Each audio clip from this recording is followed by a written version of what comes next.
Go out there and do something. And, we're figuring that some of the brothers or even anyone, people could still be alive, trapped under the rubble. But it was frustrating, but, you have to understand that they don't want to lose more people on top of the people who are lost already. This is just, it's just out-and-out madness what they did. The Prophet himself, because of the circumstances, engaged in battle, in warfare, but he had a certain code of conduct that he followed. So you have to separate fanaticism, which every religion has, from the reality and the truth of that religion. These are fanatics who have lost sight of what the purpose of religion is, and they're acting, on their own.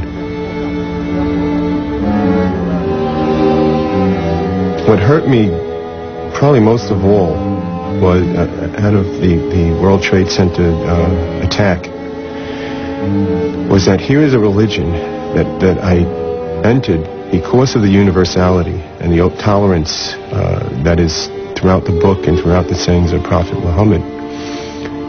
Yet these people who did that and were behind it and planned it were just so intolerant and so disregarding of their own tenets that they could do something so horrific and kill people in such a horrible manner. It was hard. It was hard because it just, that sinking feeling in the pit of your stomach. It's like, after you do all this work and you try so hard, now we've got to deal with this. And the Prophet says, if you're planting a tree and the end of the world comes, you finish planting the tree. It means you just keep on going. You got to keep trying to live your life according to what you believe in. And for me and others, try to keep this from ever happening again.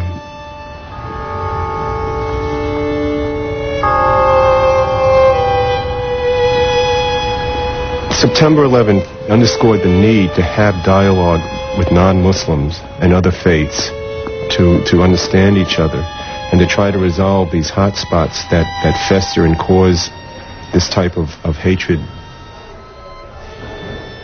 The death and destruction in New York City that was caused by this terrible, terrible act in the name of Islam has propelled the Muslim community in New York to respond in many different ways. And one of the ways that I want to respond is the way the Prophet would have responded. To just talk about the humanity which we all belong to. Since September 11th, Muslims have gone to churches, to synagogues, to schools, to explain our faith. However, people still kept asking, where are the Muslims? And why aren't they doing something about it? So I started thinking about this, and I said, what is it that we are not doing right? Maybe we need to respond in a more gentle way. So I looked around for the mildest people in our community, the artists in our community. And the first person I called was Muhammad Zakaria. Catastrophes have brought us here, but not all is lost. Through our art, we pick up all these broken pieces and try to put them back together again and make something that's going to work. Revenge, suicide bombing, things of that kind, they have no place in Islam. They must never have a place in Islam. Never. Never. Islam is really a soft thing. It's not a hard thing. And so we have to approach it with softness. And be soft to each other. Yasiru wa la tu'asiru, the Prophet said. Make it easy and not difficult. So we should put away all those angry words, the harsh and strident rhetoric that we've been dealing with for all these years, that we've suffered through this sweet religion with this beastly stuff. And come out into the light and be bright. Be bright in America. And look in the mirror. That's what we have to do. Assalamu alaikum.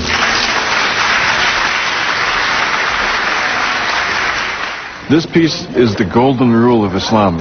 It is the basis of the relations between people.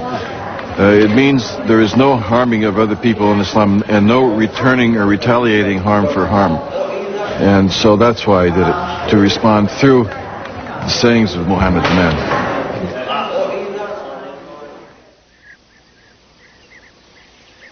By the year 628, The battles that had occupied the Muslims for the preceding 4 years had come to an end. Once the Muslims were no longer fearing the threat of total extermination, Muhammad knew that the time for fighting had stopped, and it was now time to make an extraordinary initiative, a peaceful, non-violent initiative. He astonished the whole Muslim community and the whole community of Yathrib by announcing that he was going to go on the Hajj pilgrimage. Dangerous as it was, and enormously risky as it was, about 1,000 Muslims volunteered to go with Muhammad. All the rites were fulfilled to the letter. The camels all decked in their special sacrificial garments, the men all in their white garb. The Muslims set out on the perilous trip to Mecca, crossing the vast desert without any arms to defend themselves.